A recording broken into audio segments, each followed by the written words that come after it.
예, 오늘 최상목 대통령 권한대행이 마은혁 헌법재판관 후보자를 임명하지 않은 것이 위헌인지를 판단하기 위한 변론이 잠시 뒤에 열립니다. 심판을 청구한 국회 측과 최 대행 측 사이에 공방이 예상되고 있는데요. 네, 관련 내용은 헌법재판소에 나가 있는 취재기자 연결해서 들어보겠습니다. 신현정 기자 전해주시죠.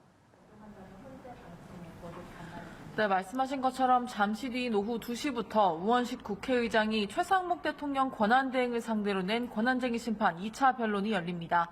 앞서 우원식 국회의장은 최 대행이 국회목 헌법재판관 3명 중 2명만 임명하자 국회의 권한을 침해당했다며 위헌 여부를 따져달라고 심판을 청구했습니다. 애초 헌법재판소는 지난 3일 이 사건 선고를 내릴 예정이었는데요. 최 대행 측이 이번 심판과 관련한 절차적 문제를 제기하자 이를 받아들여 변론을 다시 열기로 했습니다.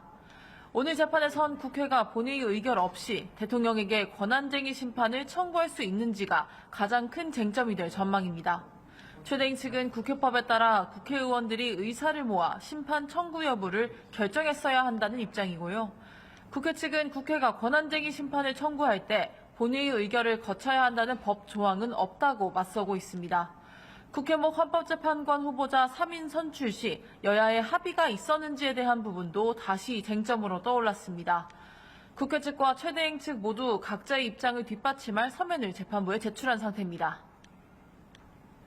네, 그리고 내일은 윤석열 대통령 탄핵심판 7차 변론이 열립니다. 관련 내용도 전해주시죠. 네, 그렇습니다. 내일 열리는 7차 변론 오전 10시부터 시작됩니다. 지난 기일에 이어 증인신문이 이어서 이루어지는데요.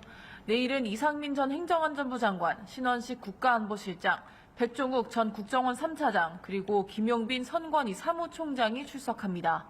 비상계엄 선포를 논의한 국무회의가 법적 절차를 지켰는지에 대한 신문이 이뤄질 것으로 보입니다. 특히 이 전 장관에 대해선 비상계엄 당시 언론사에 단전과 단수를 지시한 사실에 대해서도 신문이 이뤄질 것으로 보입니다. 윤 대통령이 선관위 보안 시스템에 허점이 있고 부정선거 의혹이 해소되지 않아 비상계엄을 선포했다고 주장하고 있는 만큼 이와 관련한 공방도 예상됩니다. 한편 현재는 13일 이후 추가로 변론 기일을 지정할지에 대해서는 결정된 바가 없다는 입장입니다. 한덕수 국무총리 그리고 이경민 국군방첩사령관 직무대리 등을 증인으로 추가할지 등도 결정되지 않았는데요.